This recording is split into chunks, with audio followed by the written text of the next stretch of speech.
Welcome to another Patreon video. Today, we're going to talk about how to start a band in 2026. And to help me out, I've got my head of marketing here, Troy Yates. He's heading up Shred Records in my Discord community, and he's going to give us his top 5 tips on how to start a band because shit has changed. It ain't 1983 anymore. Troy Yates is one of my top students, and he's also the co-founder of a brand new band called Bloodstained Kingdom. And right now, the group is releasing a new track every month in preparation for their 2027 tour.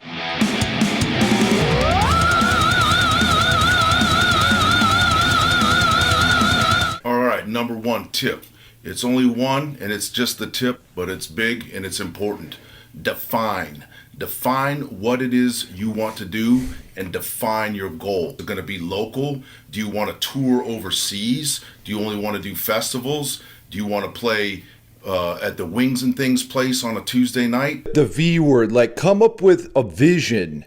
Right? A plan. You have to define this in your mind before you get involved, because otherwise you might be into fucking Sabrina Carpenter and someone else, rolls in and they're into black metal. You're going to have a problem, right? So everybody's got to be on the same page. Recruit compatible musicians. This is important too because, hey, within our circle, we got friends. Maybe you got a guy that's, hey, he's your good drinking buddy, but maybe not so good on the double bass drum, you know what I mean? If it aligns with your goals, it's okay, but the compatible musician, maybe you're very religious, the other guy ain't. Maybe you have a problem. You got to be the kind of person that other people want to be in a band with. It's a social skill thing. We're always so, focused on our technical skills and handling our hardwood on level 69, right? You got to be the kind of person other people actually want to be around. Even Yngwie Malmsteen is nice to his band, I promise. Can you sit with this guy for 2 days in a fucking van? Is this somebody you want to have at a barbecue with you? You know what I mean? Yeah.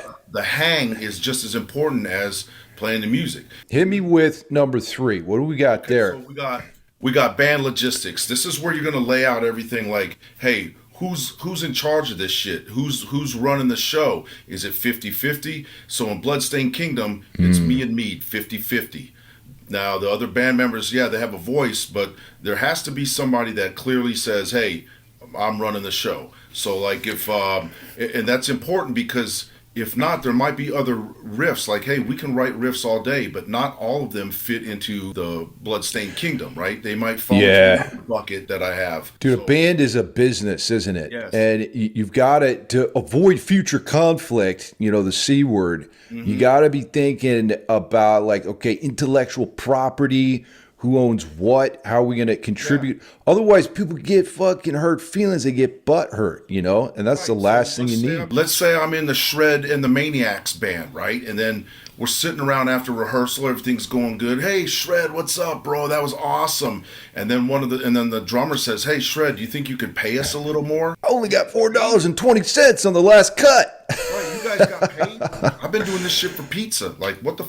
You got to establish, hey, maybe in exchange for payment, maybe you exchange, hey, I'll give you a percentage of the royalties or any future. You got to sit down and kind of work that shit out so nobody gets butthurt. Number 4, build a cohesive repertoire. Now, repertoire, this is just a fancy word for your material, okay? So here's where having the identity and having what it is you want. If you're going to be a like Norwegian black metal band and you want to redo a Madonna song, that's fine. At least as long as everybody's on board with it and it fits the framework of your band.